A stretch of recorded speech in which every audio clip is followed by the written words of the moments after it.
बिस्मिल्लाहिर्रहमानिर्रहीम। अस्सलाम वालेकुम दोस्तों, नई वीडियो में खुशामदीद। ईरान ने हर हाल में जौहरी ताकत बनने का फैसला कर लिया। अमेरिका और इसराइल की जानिब से जौहरी तंसीबात पर हमले के खतरे की वजह से ईरान ने जेरे जमीन जौहरी तंसीबात पर काम शुरू कर दिया है। नई सैटेलाइट तस्वीर ने दुनिया में हलचल मचा दी। पाकिस्तान के लिए मुश्किलात खड़ी हो गयी। वीडियो की तफसील में जाने से पहले आप देख रहे हैं हकीकत की दुनिया डॉक्टर अली के साथ।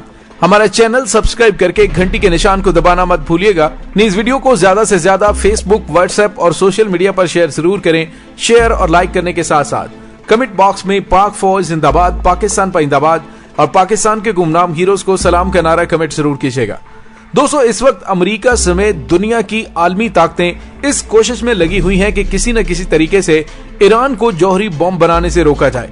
एक तरफ इसराइल, गल्फ मुमालिक और अमेरिका की मौजूदा इंतजामिया इस चीज पर जोर लगा रही है कि किसी न किसी तरीके से ईरान के साथ जंग छेड़कर ऐसे हालात पैदा करके हालात को इस नहज पर रखा जाए कि अमेरिका में नई इंतजामिया आने के बाद भी हालात कंट्रोल से बाहर रहें और ईरान के साथ न सिर्फ मामलात गर्म रहें बल्कि ईरान को दुनिया भर से काट कर तनहा कर दिया जाए। दोस्तों, ऐसे मौके पर ईरान के लिए चीन और रूस की मदद उसे इन हालात में अपने पांव पर खड़ा रखे हुए है। दोस्तों, आलमी ताकतों ने वियना में बुध के रोज मुनक्किदा एक वर्चुअल मीटिंग के दौरान तेहरान से अपील की कि वो उस मुआहदे की खिलाफ वर्जियां रोक दे और उसकी शर्तों पर मुकम्मल अमल दरामद करे। सन 2018 में इस जौहरी मुआहदे से अमेरिका के यकतरफा तौर पर अलग होने के बाद से मुआहदे के दीगर फ्रीकैन जर्मनी, फ्रांस, बरतानिया, चीन और रूस इस मुआहदे को टूटने से बचाने के लिए मुसलसल कोशिशें कर रहे हैं और बुध के रोज वियना में होने वाली मीटिंग उसी का हिस्सा था। और दोस्तों, ईरान ने पुरअमन मकासद के लिए 1950 में अमेरिका की मदद से एटमी प्लांट लगाया था और उस पर ईरानी इनकलाब तक काम जारी रहा। इनकलाब ईरान के बाद इस प्रोग्राम को कैंसिल कर दिया गया, लेकिन जल्द ही ईरान की नई लीडरशिप को इसकी अहमियत का अंदाजा हो गया और इस प्रोग्राम को दोबारा शुरू कर दिया गया। और दोस्तों, तब से लेकर आज तक इसराइल, अमेरिका और गल्फ मुमालिक इस प्रोग्राम को रोकने के लिए, मुकम्मल खत्म करने और ताखीर का शिकार करने के लिए दीगर आलमी ताकतों के साथ मिलकर मुसलसल कोशिश कर रहे हैं। ओबामा के ईरान के साथ 2015 में डील के बाद इसराइल ने उसे रोकने की जिम्मेदारी खुद ले ली और मुसलसल इसमें कोशिश है। दोस्तों, एक वक्त ऐसा आया कि मौजूद दो ऑप्शंस पर गौर किया गया कि एक तो ये कि इसे बनने दिया जाए और दूसरा ये कि मिसाइलों की मदद से उसे तबाह कर दिया जाए।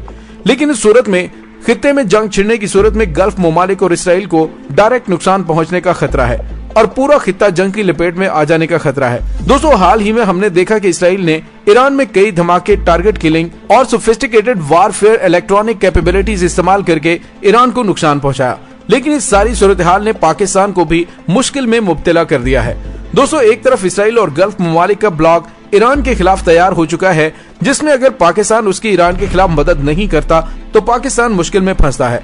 तो दूसरी तरफ इंडिया, अमेरिका, जापान और ऑस्ट्रेलिया का अलायंस चीन के खिलाफ है, जिसमें पाकिस्तान इंडिया का हदफ है। दोस्तों, पाकिस्तान को ये भी खतरा है कि भारत जदीद तरीन इलेक्ट्रॉनिक वारफेयर कैपेबिलिटी अपने इत्तेहादियों से लेकर पाकिस्तान के खिलाफ इस्तेमाल कर सकता है, लेकिन पाकिस्तान के पास भी जदीद तरीन इलेक्ट्रॉनिक वारफेयर कैपेबिलिटीज मौजूद है। और दोस्तों, ऐसे वक्त में चीन के साथ दोस्ती पाकिस्तान के लिए तहफ्फुज की जमानत है, क्योंकि चीन अमेरिका की हर टेक्नोलॉजी का तोड़ निकालने के लिए दिन रात कोशा है और उसने इस हद तक तरक्की कर ली है कि उसे नुकसान पहुंचाना आसान नहीं है और वो अपने तहफ्फुज के लिए बनाई गई हर टेक्नोलॉजी को पाकिस्तान को दरपेश खतरात से निमटने के लिए इस्तेमाल कर रहा है। और दोस्तों, हर फील्ड में पाकिस्तान की मदद की जा रही है। इस दो तरफा अलायंस से बचने के लिए पाकिस्तान के साथ मिलकर गवादर पर मिलिट्री बेस भी चाइना की तरफ से बनाई जा चुकी है, जो इस खित्ते में पाकिस्तान और चीन दोनों के मुफादात का तहफ्फुज कर रहा है। दोस्तों, पाकिस्तान ये काम पहली दफा नहीं कर रहा। 1958 में अमेरिका को पेशावर के करीब बटबीर बीस 10 साल की लीज पर दिया गया था, क्योंकि उसमें पाकिस्तान का भी मुफाद था और ये सेंटर यूएस कम्युनिकेशन फैसिलिटी के तौर पर इस्तेमाल हो रहा था, जिससे रूस की काबिलियत और नीयत के हवाले से दुरुस्त मालूमात कबल वक्त मिल रही थी। लेकिन इसका भारत को ये फायदा हुआ कि उसे रूस ने जौहरी समेत हर हथियार फराहम किया और पाकिस्तान के खिलाफ मजबूत कर दिया। दोस्तों, पाकिस्तान पर इस वक्त इंतहाई मुश्किल हालात चल रहे हैं। शायद ये हालात 1980 की दहाई से ज्यादा मुश्किल हैं। दोस्तों, जब रूस अफगानिस्तान तक पहुंच चुका था और गर्म पानियों तक पहुंचने के लिए उसका अगला टारगेट पाकिस्तान था, तो पाकिस्तान ने उस वक्त तो हालात को बड़ी खूबसूरती से डील किया, लेकिन उसके मुज़म्मरात आज तक पाकिस्तान पर पड़ रहे हैं। दोस्तों, इस वक्त पाकिस्तान कश्मीरी और फलस्तीनी अवाम के लिए आवाज उठाने वाला सबसे लीडिंग कंट्री है। एक तरफ भारत की दुखती रग है तो दूसरी तरफ इसराइल की, और ये दोनों ममालिक इन दोनों ब्लॉकों को, जिनका पहले मैंने जिक्र किया, पाकिस्तान के खिलाफ इस्तेमाल न सिर्फ कर सकते हैं बल्कि कर रहे हैं। इस कश्मकश के दौरान दुनिया भर के मुमालिक भारत को जदीद तरीन हथियार फराहम करके पाकिस्तान के मुकाबले में मिलिट्री बैलेंस अपसेट करने की कोशिश कर रहे हैं, जो कि पाकिस्तान को किसी सूरत भी मंजूर नहीं है, क्योंकि ये पाकिस्तान की सालमियत की जामिन है। दोस्तों, मामला ईरान पर आए तो पाकिस्तान अपने आप को तनहा नहीं रख सकता, क्योंकि एक हमसाया मुल्क में होने वाले वाकयात दूसरे मुल्क पर उसका असर डालते हैं, जिसकी एक जिंदा मिसाल अफगानिस्तान है। मामला चीन का हो तो भी पाकिस्तान इस पोजीशन में नहीं है कि अपने आप को उससे न्यूट्रल रख सके, क्योंकि पाकिस्तान के दिफा का इन्हसार अब चीनी टेक्नोलॉजी पर है, क्योंकि अब चीजें टैंकों और बंदूकों से बहुत आगे निकल चुकी हैं। अब ऐसी टेक्नोलॉजी आ चुकी है कि दुश्मन अपने घर में बैठकर आपके निजाम को दरहम भरम कर सकता है, आपका कम्युनिकेशन निजाम तबाह कर सकता है, फोन नेटवर्क बंद कर सकता है और आपके बिजली के निजाम को भी तबाह किया जा सकता है। दोस्तों, आपको कई सौ किलोमीटर दूर और कई हजार फीट की बुलंदी से टारगेट भी किया जा सकता है। इसलिए हम किसी भी सूरत अपने दिफा, अपनी सालमियत, अपने मुफादात को नजरअंदाज नहीं कर सकते। ईरान के जोहरी मामले पर अगले चंद हफ्ते काफी हंगामा खेज हैं। ईरान के खिलाफ ज्यादा से ज्यादा दबाव डालने की कोशिश करने वाले सफारतकारी और मुआहदे को मुस्तहकम करने के इम्कानात को तबाह करने के लिए काफी मेहनत कर रहे हैं और पाकिस्तान को इसमें इस्तेमाल करने की कोशिश भी की जा रही है। दोस्तों, पाकिस्तान को इन हालात में तारीक गली से बचकर निकलना है, क्योंकि मुकाबला सख्त और वक्त बहुत कम है। और दोस्तों, यहाँ पे आपको ये भी बताते चलें कि मुत्तहिदा अरब अमारात की जानिब से एक सैटेलाइट तस्वीर जारी की गई है, जिसमें बताया गया है कि ईरान ने इसराइल और अमेरिका के मुमकिना हमले जो कि ईरान की नतंज की एटमी साइट पर करने की खबरें सामने आ रही थी, उनसे बचने के लिए ईरान ने एटमी प्रोग्राम के बारे में अपनी जेर जमीन जोहरी तंसीबात के एक मुकाम पर तामीरात शुरू की हुई है। और दोस्तों, आज ये तस्वीर जो मसनूई इशारे से ली गई वो एसोसिएट प्रेस पर जारी की गई हैं। दोस्तों, ईरान ने फोर्डो में किसी भी नई तामीर का अवामी तौर पर एतराफ नहीं किया, जिसकी मगरिब ने 2009 में दरियाफ्त की थी। इससे कबल आलमी ताकतों ने तेहरान के साथ 2015 के जोहरी मुआहदे पर हमला किया था। अगरचे इस इमारत का मकसद अभी तक वाज़ेह नहीं है, ताहम 20 जनवरी से पहले फोर्डो में होने वाला कोई काम मुमकिना तौर पर अमेरिका और इसराइल के लिए नई परेशानियों को जन्म दे सकता है। पहले ही ईरान जुलाई में एक पुरस्कार धमाके के बाद अपनी नतंज की जोहरी मरकज में तामीरात कर रहा है, जिससे तेहरान ने तखरीबकारी का हमला करार दिया था।